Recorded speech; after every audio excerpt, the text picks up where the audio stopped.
Bonjour et bienvenue dans le MAC des inondations. Les inondations sont l'une des catastrophes naturelles les plus fréquentes dans la ville de Douala.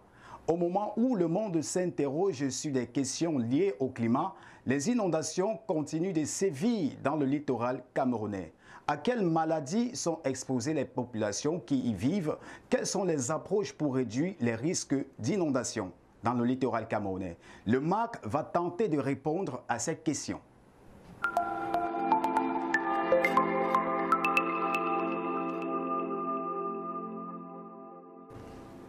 Bienvenue dans ce programme qui s'intéresse à la problématique des inondations. Et pour en parler, nous recevons sur ce plateau M. Mpele Onana, chef service du Centre de météorologie du littoral, et Dr Roger Tapa, médecin de la santé publique depuis Maryland aux États-Unis d'Amérique. Commençons avec vous, M. Mpele Onana. Nous sommes en pleine saison sèche, mais on n'en a pas l'impression. Les populations du littoral camerounais continuent de subir les inondations. Comment comprendre ce phénomène?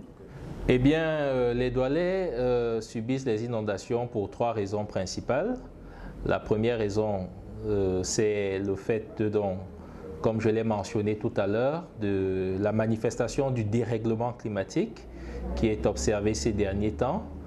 Et pour ne prendre qu'un exemple, la dernière pluie qui s'est abattue dans la ville de Douala, la capitale régionale, en même temps capitale économique du pays, a permis d'enregistrer, selon la station d'observation météorologique de la SECNA, c'est notre principale station de travail au niveau du département du Vouri. L'on a noté dans le cadre de la pluie du 21 août 2020, c'est-à-dire l'année passée, une quantité de précipitations avoisinant les 180 mm pour la seule journée du 21 août. Et la pluie du 1er septembre dernier, 1er septembre 2021, selon toujours les observations de la station P30, la station d'aérodrome de la SECNA, on a enregistré une quantité d'eau recueillie de 193 mm d'eau.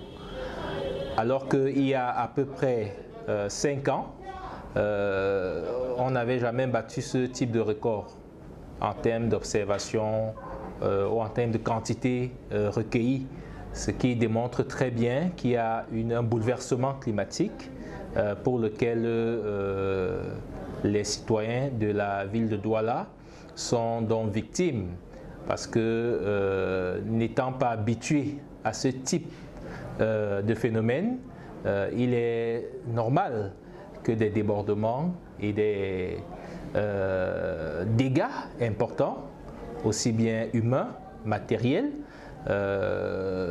arrivent, qu'on ne peut que déplorer. Ça, c'est la première raison. Donc, l'extrême pluviométrie qui s'observe au fil du temps. Deuxième raison qu'on peut mettre en avant, c'est la composition naturelle de la ville de Douala et des autres chefs-lieux de département de la région du littoral. N'oubliez pas que nous sommes sur l'eau et la plupart des habitations ou alors des pôles de la ville qui subissent ces inondations-là sont souvent bâtis en dessous de l'eau. Vous comprenez donc bien que lorsqu'il y a donc des phénomènes extrêmes comme des inondations, qu'on assiste donc à des débordements, justement le Vouri sort de son lit et peut donc facilement se déporter, surtout vers les zones situées en basse altitude. La troisième raison enfin qu'on peut ajouter, qui n'est pas à négliger, c'est l'incivisme des citadins ou des populations elles-mêmes qui, très souvent, par l'insalubrité, n'est-ce pas, empêchent aux eaux de ruisseler à travers des déchets, n'est-ce pas? Et donc, cette attitude n'est pas de nature à aider, parce que justement, quand l'eau n'a pas de voie de passage, n'est-ce pas, cette eau-là va chercher sa voie, C'est malheureusement souvent dans des concessions, dans des zones où justement les populations se retrouvent dans, comment dirais-je, en difficulté. Il faut maintenant ajouter à cela la construction, l'occupation anarchique des sols qui entre toujours dans le volet de l'incivisme, avec donc les habitations ou alors les gens qui s'installent dans des zones interdites, n'est-ce pas, comme des zones marécageuses, comme des flancs de collines, n'est-ce pas, où le risque de perdre la vie ou de se faire emporter par les eaux est très élevé. Quel est le rôle du centre de météorologie dont vous pilotez en matière de prévention des inondations dans la ville de Douala? Très bonne question. Le service régional de la météorologie du littoral a 3 grandes missions principales. La première mission, c'est la fourniture régulière des informations météorologiques au grand public. Nous le faisons particulièrement dans la publication du bulletin météo quotidien que nous adressons au public et qui renseigne donc sur l'état du temps pour la journée concernée. Deuxième mission importante, je dois ajouter qu'au niveau de la première mission, nous publions également ou nous diffusons également nos informations sur des tranches d'antenne, n'est-ce pas, reconnues, que je ne vais pas citer ici pour ne pas faire de publicité, pour justement toucher le plus grand nombre dans le cadre des prévisions météorologiques. Parce qu'il faut comprendre que le service a la vocation de prévenir, donc de permettre d'anticiper sur les phénomènes météorologiques extrêmes à l'instar des inondations que nous avons évoquées tout à l'heure. Et l'arme principale ici, c'est donc la vulgarisation des prévisions météorologiques par voie d'affichage, par voie médiatique, mais aussi sur le site web dédié à cet effet. Deuxième mission du service, c'est l'inspection et le contrôle des stations météorologiques relevant de notre ressort de compétences. Alors, Monsieur Mpele, y a-t-il eu des travaux de réduction de la vulnérabilité des sites sensibles depuis les derniers épisodes d'inondation dans le littoral camerounais? Eh bien, nous, comme nous l'avons dit, nous sommes beaucoup plus en amont du dispositif. C'est-à-dire, le rôle de la météorologie, c'est d'alerter. C'est le gardien de nuit, c'est le veilleur, le service régional de la météorologie, tout comme le service national. C'est de dire, attention, les données techniques dont nous disposons nous indiquent des fortes précipitations ou des fortes températures dans telle ou telle autre zone. Prenons des mesures. Nous travaillons avec la communauté, la mairie de Douala, puisqu'on parle maintenant de mairie de Douala, et le ministère en charge de la météorologie nationale, le ministère des Transports, a signé un accord cadre avec la mairie de Douala, pour ce qui est donc de la ville de Douala, en matière d'appui, n'est-ce pas, à la prévention des catastrophes naturelles, notamment les inondations, d'accord, à la prévention vous savez que certains ouvrages que réalise la mairie, comme les ponts ou les échangeurs ou les viaducs ou les routes qui relèvent du champ de la mairie, souvent ne sont pas réalisés, c'est ce qui a été observé, en prenant en compte le climat local. Voilà pourquoi vous entendez souvent parler des fondements, n'est-ce pas, d'un pont ou d'un autre type d'ouvrage.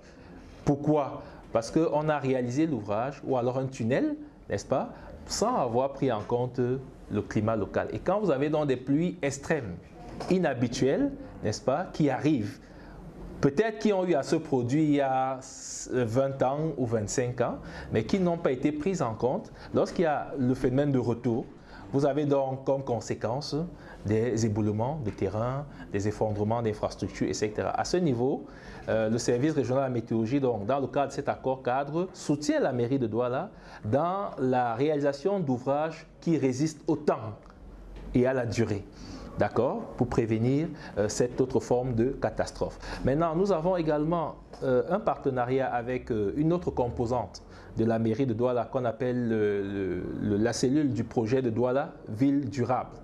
C'est un partenariat qui vise en collaboration avec le service régional de la météorologie, n'est-ce pas, à travailler dans le cadre, et ça c'est maintenant en aval du dispositif, dans le cadre donc de la prise en charge, d'accord, en cas d'inondation des populations vulnérables pour les protéger et la mise en place des zones d'intervention prioritaires.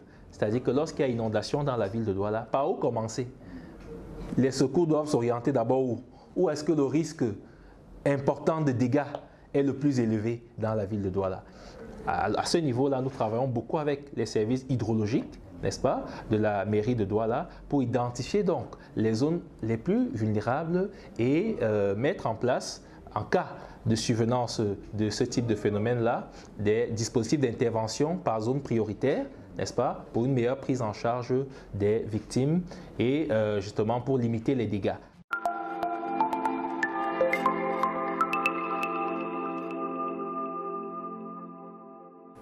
Revenons à vous, docteur Roger Tapa. Vous êtes médecin de la santé publique. Vous êtes en direct depuis Maryland, aux États-Unis d'Amérique. On a remarqué que les inondations sont un phénomène naturel qui peuvent causer plus de tort qu'on ne l'imagine. Et sur le plan de la santé, à quoi sont exposées les populations des sites sensibles aux inondations? L'inondation est un phénomène naturel qui peut entraîner des pertes en vies humaines et peut entraîner le déplacement des populations, de même qu'un changement radical dans l'environnement où il survient.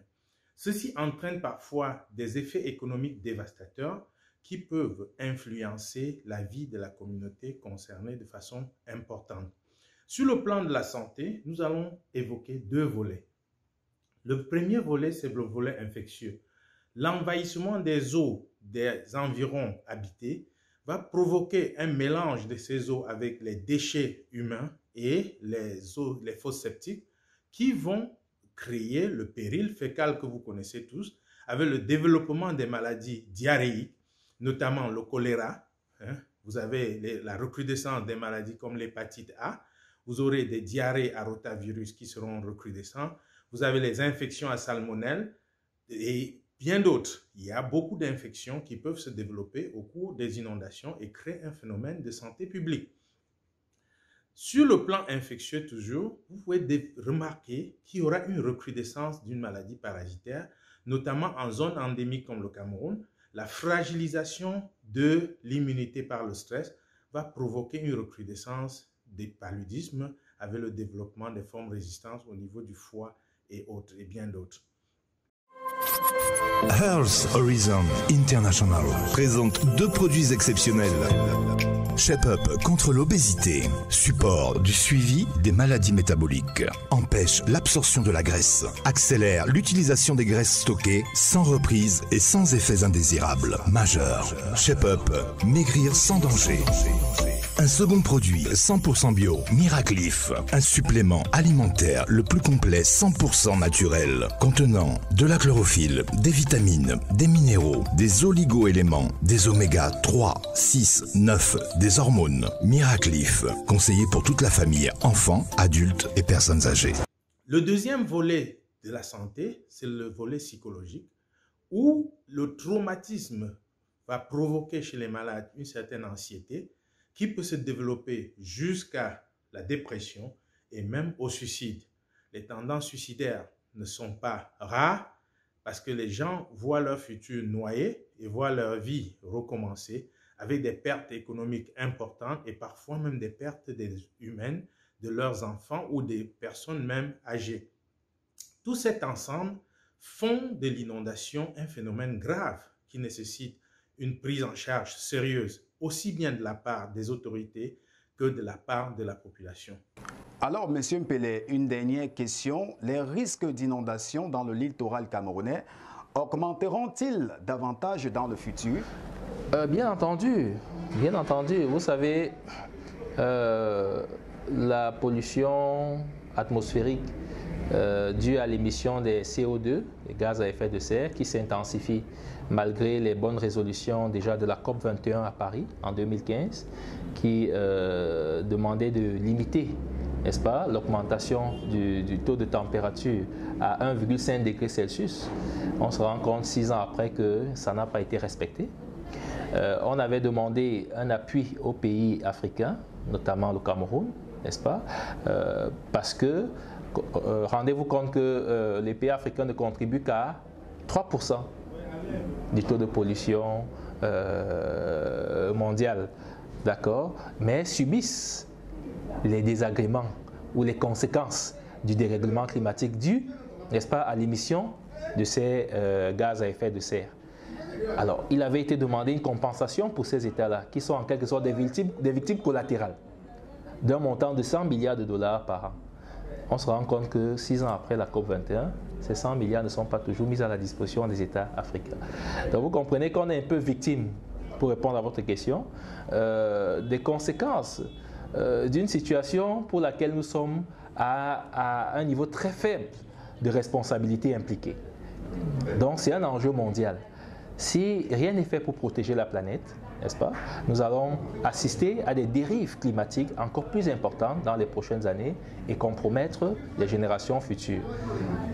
Or, la responsabilité des gouvernants, c'est quoi?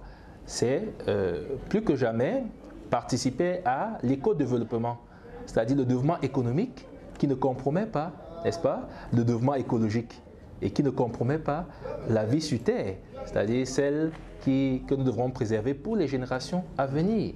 Parce que nous sommes venus après certains, d'accord, qui ont certainement mis en place un dispositif de protection de l'environnement pour permettre que nous continuions, pour que cet environnement continue à être viable. Nous aussi, nous avons le devoir de laisser la planète à d'autres qui auront également besoin, n'est-ce pas, de respirer de l'air pur, qui auront besoin, n'est-ce pas, de vivre, de se mouvoir et justement de trouver une planète également viable.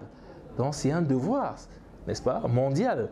Et les États africains, malheureusement, sont au niveau de ce combat-là, j'allais dire, très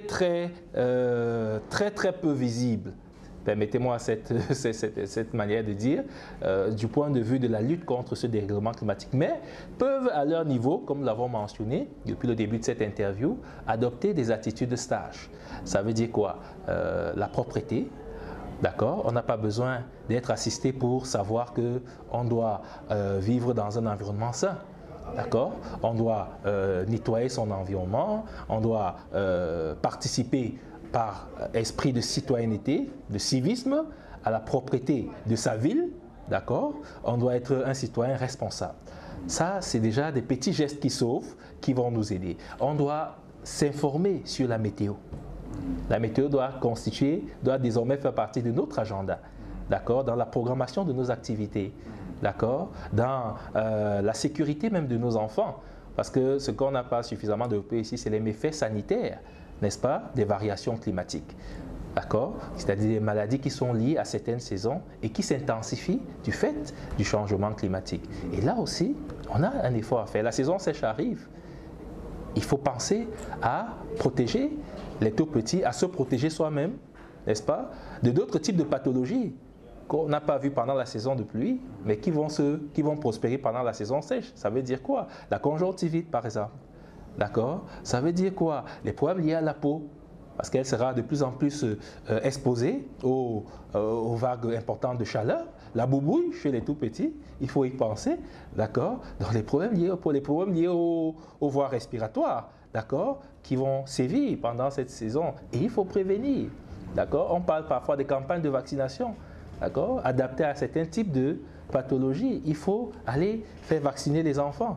D'accord? Donc, ce sont des gestes de responsabilité, ok, simples, que le citoyen doit pouvoir développer aujourd'hui plus que jamais. Ne pas se dire, c'est simplement l'affaire des États. Non, non, non. Chacun à son niveau. La manière de se déplacer, aujourd'hui, conditionne la protection de notre planète dans les années à venir. Aujourd'hui, vous allez voir dans certains pays la promotion du vélo, d'accord? La promotion des transports verts ou des transports propres qui ne polluent pas, d'accord? Vous avez par exemple les transports qui fonctionnent avec l'énergie électrique, d'accord? Le tramway qui se développe ailleurs. Il y a la promotion des transports de masse, ok, qui sont des transports plus doux, que les 4 roues, n'est-ce pas, les moteurs à explosion, qui polluent plus. Pour sortir de ce programme, Dr Roger Tapa, quelles sont les propositions envisageables pour sauver ces populations qui vivent les inondations dans le littoral camerounais? Les autorités devaient veiller à repenser les villes inondées. On doit repenser nos villes. On doit faire des drainages efficaces pour permettre les écoulements des eaux et créer des zones de rétention d'eau. Les techniciens comprennent bel et bien de quoi on parle ici et peuvent aider sérieusement dans ce cas. Et éduquer donc les populations par rapport aux risques que présente l'occupation anarchique de ces terrains, les constructions sur les drains, les constructions sans aucun avis technique et donc recadrer l'occupation des lieux et anticiper sur la viabilisation des lieux avant les constructions. Ceci dit, c'est une responsabilité partagée aussi pour le gouvernement que pour les populations qui devront désormais comprendre que leur sort dépend en grande partie d'eux. Pour cela, il faut créer des comités de veille stratégique qui vont permettre à ces populations d'anticiper sur les inondations.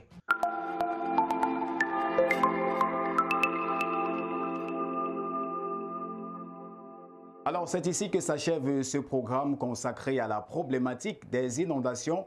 Merci à M. Mpele Onana, chef de service du Centre de météorologie du littoral, de nous avoir accueillis dans ses bureaux situés à Bonandior. Merci aussi à Dr Roger Tapa, médecin de la santé publique, qui intervenait depuis Maryland aux États-Unis. Merci de nous avoir regardés. N'hésitez pas à faire un tour sur nos différentes plateformes digitales et n'oubliez pas de vous abonner. À très bientôt pour de nouvelles aventures.